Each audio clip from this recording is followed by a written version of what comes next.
नमस्कार मित्रांनो, नाते समाजाशी या कार्यक्रमामध्ये आपलं पुनश्च एकदा स्वागत. आपल्याबरोबर आज प्रमुख अतिथी म्हणून ज्योती खानपासोळे ह्या आपल्यामध्ये उपलब्ध आहेत आणि आपल्या दिशा या फाउंडेशनची ते माहिती देतील. ज्योतिजी, आपलं खूप खूप स्वागत. धन्यवाद सर. धन्यवाद. दिशा ह्या फाउंडेशनला अमरावतीतून त्यांनी सुरुवात केली. स्वतः 30 मध्ये मुंबई येथे त्या संशोधन अधिकारी म्हणून कार्यरत होत्या. त्या अधिकारी असल्यानंतर, त्यांचं काम चालू असल्यानंतर त्यांनी हा विचार केला की आपण काहीतरी वेगळं काम समाजासाठी केलं पाहिजे. कारण त्या मास्टर इन लॉ ह्या शिकलेल्या आहेत, त्या प्रॅक्टिसही करतात, परंतु त्यांचा पूर्णपणे फोकस हा दिशा या त्यांच्या संस्थेवर आहे. दिशा या संस्थेचं काम आहे गुन्हे पीडितांच्या पुनर्वसनासाठी विशेष कार्य करायचं आणि म्हणून त्या आजपर्यंत कार्यरत आहेत. त्यांच्याशी आपण या विषयावर बोलणार आहोत. ज्योतिजी, आपण हे दिशा नाव का आपण ठरवलं? सर बघा, गुन्हा ही प्रत्येकासाठी आपत्तीच असते. जसं एखादं डिझास्टर येतं, म्हणजे जशी एखादी आपत्ती येते नैसर्गिक, त्याच सारखं गुन्हा ही सुद्धा ज्या व्यक्तीविरुद्ध होतं किंवा ज्या कुटुंबाविरुद्ध होतं त्यांच्यासाठी ही एक आपत्ती असते. आणि त्याचे परिणाम हे फक्त त्या व्यक्तीवरच होत नाहीत, तर त्याच्या कुटुंबावर होतात. त्याचं आर्थिक, सामाजिक आणि संपूर्ण आयुष्य जे आहे ते उद्ध्वस्त होतं. आणि अशा उद्ध्वस्त झालेल्या गुन्ह्यामुळे उद्ध्वस्त जेव्हा आयुष्य होतं, अशा व्यक्तीला आणि त्याच्या कुटुंबाला एक दिशा दाखवली गेली पाहिजे. आणि म्हणूनच आम्ही आमच्या ह्या संस्थेचं नाव दिशा संस्था हे ठेवलं. Very good. आणि याचा उद्देश काय होता? या संस्थेचा उद्देश, जसं तुम्ही सांगितलं की कायद्यामध्ये आम्ही काम करणारे व्यक्ती आहोत आणि भारत हा कायद्यांचा देश आहे. कायद्यानुसारच आपलं भारत देशाचं प्रत्येक गोष्ट ही चालते. तसंच गुन्हा न्याय प्रणाली ही सुद्धा कायद्यानेच चालते. तर आमचा जो आधीचा अनुभव होता, प्रिझनर्स राईट्ससाठी आम्ही काम करायचो आणि आमच्या असं लक्षात आलं की जसं प्रिझनरला काही अधिकार आहेत, तसेच अधिकार ज्याच्या विरुद्ध गुन्हा होतो त्या व्यक्तीला आणि त्याच्या कुटुंबियाला असायला हवेत. म्हणूनच आमच्या दिशा संस्थेचं हे उद्देश आहे की सगळ्यांना समान न्याय आणि पुनर्वसनाची संधी मिळायला हवी. तर हे आमचं स्पेसिफिक उद्देश आहे. ज्योतिजी, मला एक सांगा की गुन्हा पीडित म्हणजे याच्यामध्ये थोडीशी आम्हाला असं क्लॅरिटी येईल, याची व्याख्या नेमकी काय? बरोबर, खूपच छान प्रश्न विचारला सर आपण. आपल्या भारत देशामध्ये जसं मी सांगितलं की प्रत्येक गोष्टीसाठी एक कायदा आहे. आणि हा जेव्हा कायदा, म्हणजे तुम्ही जर लक्षात घ्याल तर अगदी CRPC 1974 मध्ये, आत्ता 2009 मध्ये जेव्हा एक अमेंडमेंट आली 2009 मध्ये, आणि त्यामध्ये सेक्शन 2WA मध्ये 2009 साली पीडित कोणाला म्हणायचं याची छोटीशी व्याख्या करण्यात आलेली आहे. तर त्यामुळे या व्याख्यामध्ये असं सांगितलेलं आहे की ज्याचा काही लॉस किंवा ज्याला इंजुरी झालेली आहे आणि ज्यासाठी एका दुसऱ्या व्यक्तीला चार्ज करण्यात आलेला आहे त्याला आपण विक्टिम असं समजतो. ही झाली एक सर्वसामान्य व्याख्या जी CRPC मध्ये दिलेली आहे, जो आपला एक सबस्टॅन्शियल लॉ आहे. आता हे जे शब्द आहेत हे आपल्याला फारच कठीण वाटतील, पण तरी सुद्धा ह्या शब्दांचा थोडक्यात अर्थ समजून घेणं हे प्रत्येकासाठी खूप आवश्यक झालेलं आहे आजच्या युगात. आणि हे मेजर लॉ मध्ये जशी ही व्याख्या दिलेली आहे तशी अनेक छोटे छोटे मायनर लॉ आहेत. जसं आता तुम्ही कौटुंबिक हिंसाचाराचा कायदा घेतलात, मग तिथे ॲग्रिवेटेड वुमन ही विक्टीम असते. त्यानंतर protection of children from sexual offences act 2012 हा जर कायदा घेतलात तर ज्या बालकाविरुद्ध लैंगिक शोषण होतं तो विक्टीम असतो.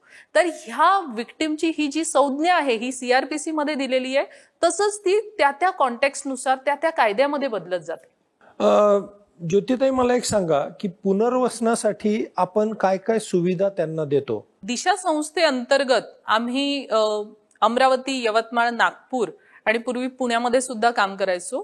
आणि हे जे पुनर्वसनात्मक मदत जी गुन्हा पीडितांना आम्ही करतो त्यामध्ये सायकोसोशल सपोर्ट हा महत्वाचा भाग आहे. कारण मी जसं सांगितलं, गुन्ह्याचा परिणाम हा जितका शारीरिक दिसतो त्याच्यापेक्षा कित्येक पटीने तो मानसिक झालेला असतो. त्यामुळे सायकोसोशल सपोर्ट देणं हा एक आमची महत्वाची ऍक्टिव्हिटी आहे.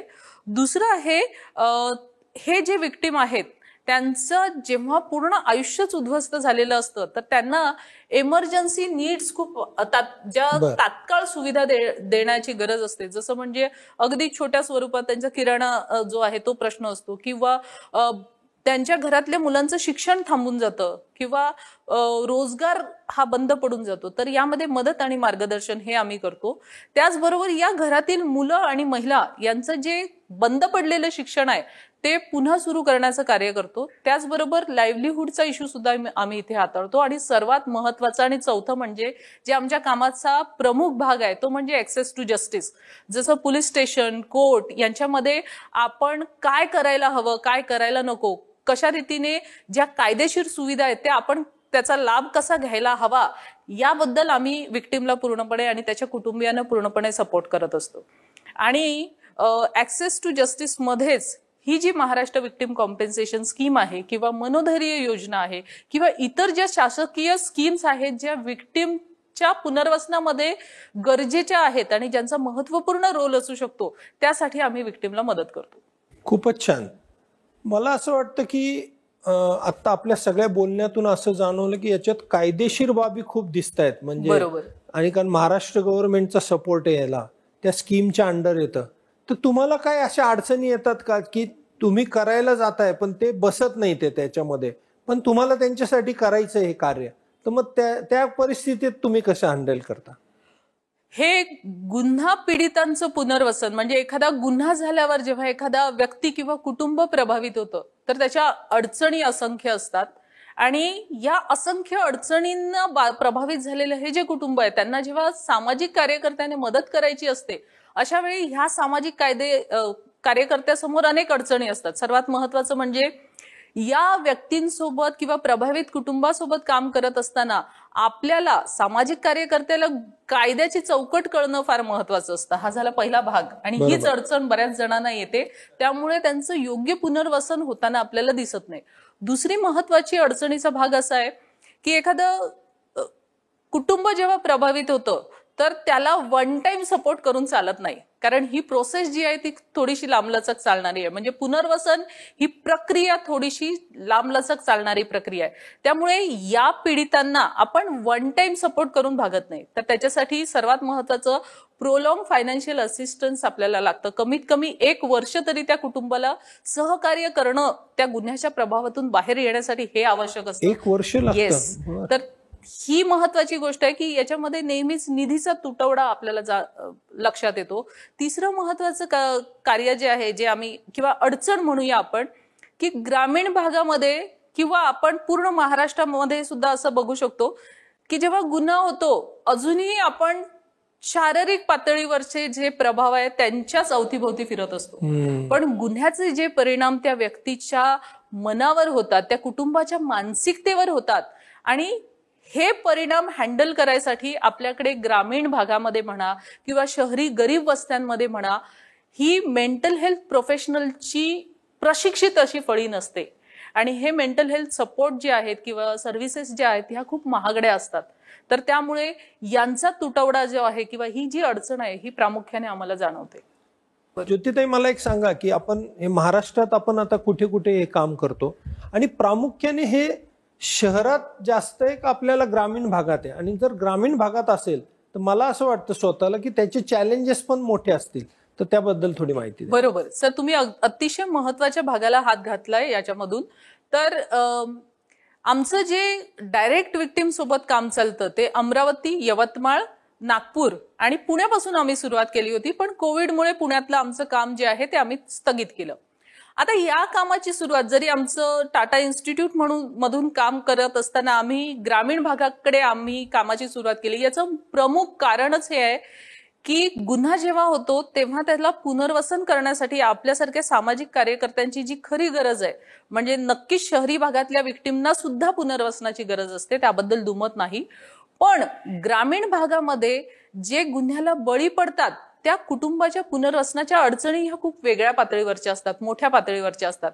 रोजगार नसतो, स्टिग्मा असतो, म्हणजे लोक काय म्हणतील किंवा लोकांचं जे या सगळ्याकडे बघण्याचा जो निगेटिव्ह ऍटिट्यूड आहे त्याकडे आपल्याला लक्ष द्यावं लागेल. तिसरं महत्वाचं असं आहे की ह्या गुन्ह्यामधून पुनर्वसित होण्यासाठी विक्टिमला त्याच्या पायावर उभं करण्याची जी गोष्ट आहे ती इथे शहरी भागांकडे सहजरित्या होताना दिसू शकते, पण ग्रामीण भागात त्याच्यासाठी खूप जास्त कार्य करावं लागतं. तर त्यामुळे आम्ही जे 1 to 1 काम करतो ते या 3 जिल्ह्यांमध्ये करतो. पण महाराष्ट्र पातळीवर ही जी आम्ही जनहित याचिकेमधून महाराष्ट्र विक्टिम कॉम्पेन्सेशन स्कीम 2014 अस्तित्वात आणली, ती मर्डरमध्ये बळी पडलेल्या व्यक्तींच्या कुटुंबाच्या पुनर्वसनासाठी लागू होते. परमनंट डिसेबिलिटी, एखाद्या गुन्ह्यामध्ये कायमस्वरूपी अपंगत्व आलंय अशा व्यक्तींच्या कुटुंबासाठी आणि त्या व्यक्तीसाठी लागू होते. आणि तिसरं महत्वाचं म्हणजे जिथे ऍसिड अटॅक झालेला आहे अशा विक्टिमच्या कुटुंबासाठी 2 लाखापर्यंत मदत ही महाराष्ट्र शासनाच्या विधी सेवा प्राधिकरणामार्फत मिळू शकते. तर ही जी स्कीम आहे जी आम्ही महाराष्ट्रात आणू शकलो, याचं संपूर्ण कार्य आमचं महाराष्ट्रात चालतं. आणि त्यासाठी सेन्सिटायझेशन आणि अवेअरनेस करण्यासाठी पोलीस विभाग, पब्लिक प्रॉसिक्युटर, ज्युडिशियल ऑफिसर्स, तसंच NGO आणि शाळा कॉलेजेसमध्ये मुळात गुन्हा घडूच नाही आपण कसं अवेअर असायला हवं, तर यासाठी आम्ही शाळा कॉलेजेसमध्ये सुद्धा अवेअरनेस कार्यक्रम राबवत असतो. या कामामध्ये मित्रांनो ज्योतिजी एकट्या नाही आहेत, तर त्यांचे मिस्टर प्रवीणजी हे सुद्धा काम करतायत. तर मला असं वाटतं की आपण आता पुढचा भाग आपण प्रवीणजींबरोबर चर्चा करूया. नमस्कार. नमस्कार मित्रांनो, दिशा या फाउंडेशनचे दुसरे संचालक प्रवीण खानपाचोळेजी आपल्यामध्ये आता उपलब्ध आहेत. त्यांच्याबद्दल आपण ही चर्चा पुन्हा सुरू ठेवूया. प्रवीणजी, आपलं खूप खूप स्वागत. नमस्कार.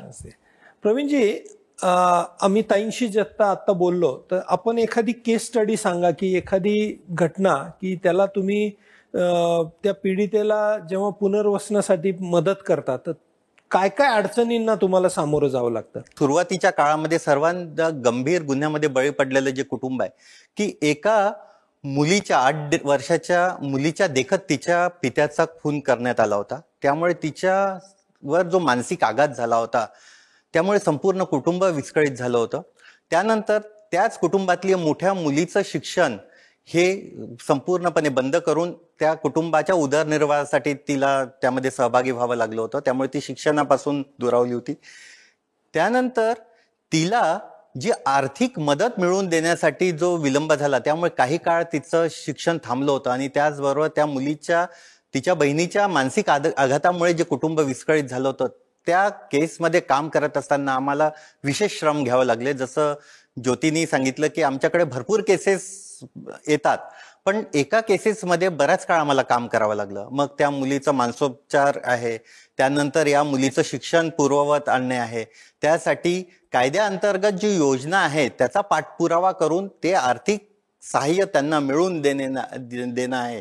या सगळ्या केसेसमध्ये आम्हाला भरपूर काम करावं लागतं. पण त्याचं ज्या केसमध्ये आम्ही संपूर्ण काम केल्यानंतर ज्या आर्थिक मदतीमुळं ते संपूर्ण कुटुंबाचा प्रभाव कमी झाला आणि पूर्ववत ती मुलगी जी आहे ती शिक्षणाच्या प्रवाहात आली. त्यानंतर तिला आम्ही ज्या स्पर्धा परीक्षा आहेत त्यासाठी मदत केली आणि ती नोकरीवर लागली.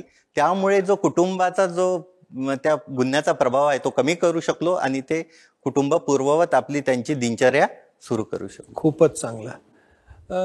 प्रवीणजी, जे पीडित पुनर्वसन शासकीय योजना आहे याच्यासाठी आपण जी जनहित याचिका केली होती आणि त्याचाच रिझल्ट आला की खूप मोठ्या प्रमाणावर हे काम तुम्हाला करता आलं, तर त्याबद्दल थोडीशी माहिती आम्हाला द्या. ज्यावेळी आम्ही 2009 मध्ये काम सुरू केलं होतं तर भारतामध्ये पीडित पुनर्वसनाच्या विषयी जास्त तरतुदी नव्हत्या. आणि 2009 मध्ये ज्यावेळी पहिल्यांदा CRPC मध्ये अमेंडमेंट झालं की महाराष्ट्र शासनाने किंवा कुठल्याही शासनाने, राज्य सरकारने एक नुकसान भरपाई योजना तयार करण्यात यावी. ज्यावेळी आम्ही शासन स्तरावर जेव्हा पाठपुरावा केला त्यावेळी ह्या योजना तयार झालेली नव्हती. त्यामुळे आम्हाला जनहित याचिका दाखल करावी लागली. 4 वर्ष आम्ही बरेचसे पुरावे, ज्या पीडितांच्या पुनर्वसनासाठी ज्या तरतुदी नव्हत्या त्या संबंधित पुरावे आणि पीडिताची जी दुर्दशा आहे या घटनेमुळे झालेली, ती माननीय उच्च न्यायालयाच्या समोर जेव्हा आणली त्यावेळी फायनली ही योजना तयार झाली. आणि या योजना, महाराष्ट्र नुकसान भरपाई योजना 2014 अस्तित्वात आल्यानंतर मग त्याच्या प्रभावी अंमलबजावणीसाठी आम्ही काम सुरू केलं. आणि त्यामध्ये सर्वात विशेष म्हणजे बऱ्याचशा योजना बनतात पण त्याच्या निधीची उपलब्धता नसते. तर त्या याच्यामध्ये आम्ही बजेटरी प्रोव्हिजन तिथे आणू शकलो, ही सर्वात आनंदाची बाब आहे.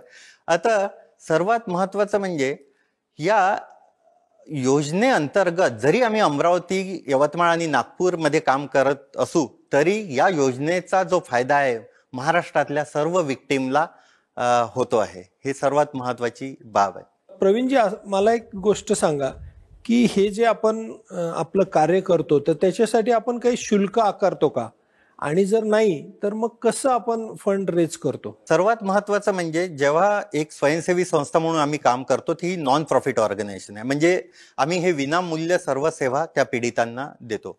आता दुसरा प्रश्न आहे की मग आर्थिक हा प्रश्न तुमचा कसा सुटतो?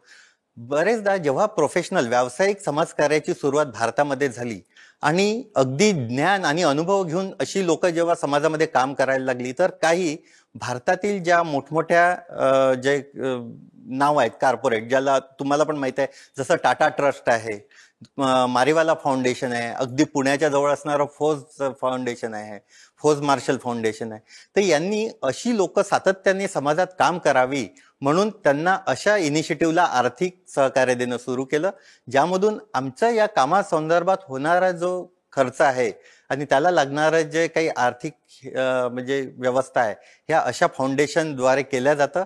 त्यामुळे आम्ही चांगल्या पद्धतीनं काम करू शकतो आणि अनेक महाराष्ट्रातल्या अगदी ग्रामीण भागामध्ये असणाऱ्या कानाकोपऱ्यात असणाऱ्या पीडितांपर्यंत आम्ही पोहोचू शकतो. प्रवीणजी, आता आमच्या प्रेक्षकांना असं सांगा की जर गुन्हे पीडित जर कोणी असेल तर त्यांनी आपल्याशी संपर्क कसा साधायचा, आणि दुसरे काही डोनर्स असतील की ज्यांना या कामात तुम्हाला मदत करायची आहे त्यांच्याशी त्यांनी कसा संपर्क साधायचा? तर यामध्ये सर्वात महत्वाचं म्हणजे आम्ही जिथे जिथे प्रशिक्षण घेतो, ज्यांचं म्हणजे पोलीस विभागांमार्फत प्रशिक्षण घेतो, महाराष्ट्र पोलीस अकॅडमीमध्ये म्हणजे संपूर्ण महाराष्ट्रातले पोलीस अधिकारी नियुक्त होतात आणि त्यांना जेव्हा प्रशिक्षण दिले जाते तर त्यांना आम्ही सर्वांना आमचे नंबर देतो की जर तुमच्याकडे पीडित आला असेल, दिवसा असो रात्री असो, केव्हाही आवश्यकता असेल तर त्यांनी आमच्याशी संपर्क साधावा.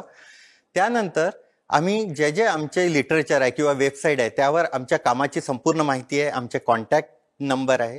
त्याचबरोबर तुम्ही जो प्रश्न विचारला, जर या इतक्या चांगल्या कामामध्ये जर कुणाला मदत करायची असेल तर त्यांनी वेबसाईट आणि आमचे जे गुगलवर माहिती आहे त्यामध्ये आमच्या कामाबद्दल पण माहिती आहे आणि आमचे संपर्क क्रमांक पण आहे. म्हणजे एक होईल की त्यांना एकंदरीत आमच्या कामाची रूपरेषा कळेल आणि जर त्यांना या कामामध्ये आर्थिक मदत करता येईल तर त्याद्वारे ते संपर्क साधून आम्हाला या कामामध्ये मदत करू शकतात. प्रवीणजी, आपल्या बोलण्यातून मला एक प्रश्न असा विचारावासी वाटला आता की जर पोलिसांच्या मार्फत आलं योग्य आहे, पण काही पीडित असे असतील की ज्यांचं गुन्हा कुठं नोंद झालेला नसेल, त्यांच्यावर पण अत्याचार झालेले असतील आणि त्यांना जर तुम्हाला संपर्क साधायचा आहे किंवा आता आपण काही अशा केसेस करतोयत का, आणि त्याला मग गव्हर्नमेंटचा सपोर्ट मिळतो का? बरोबर. तर त्यासाठी आम्ही सुरुवात जी केली होती ती शासकीय यंत्रणेमार्फत, जसं पोलीस विभागामार्फत आम्ही या गुन्हा पीडितांपर्यंत पोहोचलो होतो. पण हे काम जास्त समाजाभिमुख व्हावं, लोकाभिमुख व्हावं, यासाठी आम्ही जो गाव पातळीचा पोलीस पाटील जो व्यक्ती असतो, जो गावातील सामान्य व्यक्ती आणि पोलीस यामधला दुवा असतो, तर त्यांच्या मार्फत जर गावामध्ये कुठल्याही व्यक्तीला ज्याची नोंद पोलीस स्टेशनला झाली नाही परंतु त्याच्यावर अन्याय होत आहे आणि त्याला एक कायदेविषयक मार्गदर्शन आणि मदतीची गरज आहे, त्या पोलीस पाटीलला आम्ही एकतर या सगळ्या यंत्रणेबाबत प्रशिक्षित करतो आणि जर त्याच्या आवाक्या पलीकडचं जर काम असेल तर तो संपर्क साधून अगदी सामान्य व्यक्तीला या मार्गदर्शन आणि मदतीपर्यंत पोहोचवण्याचं काम तो पोलीस पाटील करत असतो आणि त्याच्या माध्यमातून संपूर्ण सामान्य व्यक्तीपर्यंत आमच्या संस्थेची माहिती गेलेली असते. तो सहज कुणी पण आम्हाला संपर्क करू शकतो. आपल्या दिशा या संस्थेच्या भविष्यातील काय योजना आहेत? तर हा खूप चांगला प्रश्न तुम्ही विचारला आणि या माध्यमातून मला आमच्या भविष्यकालीन जे संस्थेचं विजन आहे, ज्या उद्देशाने आम्ही काम सुरू केलं होतं, एक लक्षात आलं की कुठलेही न्यायालयामध्ये जे होतात तर प्रत्येकच व्यक्तीला जस्टिस मिळेल ह्या त्याच्या दृष्टीनं जेव्हा आम्ही संपर्क साधतो तो त्याला बरेच जस्टिस वाटत नाही, ते जजमेंट होतात. परंतु त्याला न्याय मिळण्याच्या उद्देशाने जर कुठल्याही पीडिताच्या बाबतीत जर एक जजमेंट होत असेल, निकाल होत असेल, तर त्याच्या जजमेंटमध्ये त्याच्या पुनर्वसनाचं नियोजन त्याची तरतूद त्यामध्ये असावी, ते नमूद असावं. म्हणजे एखाद्या व्यक्तीला निर्दोष सोडत असेल किंवा एखाद्या अपराधाला शिक्षा देत असेल, ते सर्व करत असताना न्यायालयाने त्यामध्ये असणाऱ्या पीडिताच्या पुनर्वसनाचं नियोजन करावं आणि ती तशी तरतूद त्या निकालपत्रामध्ये असावी, हे आमचं मूळ उद्देश आहे आणि हा आमचा फ्युचर प्लॅन आहे आणि त्या दृष्टीनं आमची संपूर्ण वाटचाल सुरू आहे. याचा एकच परिणाम होईल की कुठलाही व्यक्ती ज्याला खरं पुनर्वसनाची गरज आहे त्याच्या न्यायापासून किंवा याच्यापासून तो वंचित राहणार नाही. आणि भविष्यात आपलं असं पण आहे की आता आपण 3 जिल्ह्यात काम करतोय, तर महाराष्ट्रभर काम करण्याची इच्छा आहे. नक्कीच, खात्रीनं आम्ही त्या दिशेनं वाटचाल करतोय. केवळ दिशाच नव्हे तर या संबंधात जर कुठल्या कानाकोपऱ्यामध्ये अशा पद्धतीचा लोक विचार करत असतील तर त्यांना सोबत घेऊन आणि या पद्धतीने आमचा अनुभवाचा जो उपयोग आहे त्यांना करून महाराष्ट्रातल्या कानाकोपऱ्यामध्ये हे काम पोहोचवण्याचा आमचा मानस आहे. त्याचबरोबर शासकीय यंत्रणा जसं पोलीस विभाग आहे, पोलीस विभागामधील म्हणजे पोलिसातला हा माणूस असतोच, पण त्याला जर एक दृष्टी, एक लेन्स जर आपण रिहॅबिलिटेशनचा दिला, तो उत्तमरित्या काम करून म्हणजे कुठल्याही संस्थेच्या माध्यमातून न गेलेला व्यक्ती डायरेक्ट पोलिसांच्या जरी संपर्कात आला आणि त्या दृष्टीने जर पोलीस सुद्धा काम करायला लागले तर समाजातला प्रत्येक पीडित पुनर्वसनापासून वंचित राहणार नाही, हा आमचा मानस. प्रवीणजी, खूप खूप धन्यवाद. आपण आला आणि खूप चांगली माहिती आमच्या प्रेक्षकांना दिली. मित्रांनो, भेटूया पुन्हा नाते समाजाशी या पुढच्या भागामध्ये. धन्यवाद.